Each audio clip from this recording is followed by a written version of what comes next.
Chili powder, one of my favorite spices and the one we're going to talk about today and cook with. Now, chili powder, it sounds really generic. If you buy Indian chili powder or just chili powder, it's just made up of a particular chili, kind of chili, or a blend of chilies. Quite different to cayenne pepper, which is, of course, from the cayenne chili, which is almost as spicy, but not quite. Now, interestingly, a regular chili powder does not help much with color. Combined with other spices, it tends to turn the dish brown rather than red.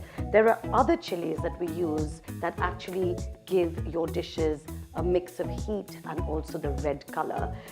Thing to remember about chili powder is you can buy mild chili powder, regular chili powder, extra hot chili powder, just so you can be even more confused than you already are.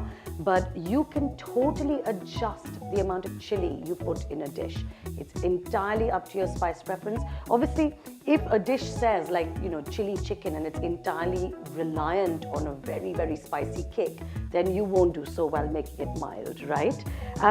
One more thing to tell you about chili peppers is obviously don't handle it with your fingers and try not to rub your eyes. Fairly obvious advice, really. The best thing to do if the heat of chili powder sets you off is to drink some yogurt, drink some milk, or, wash your face out with milk, whatever. So I hope that helps as some advice.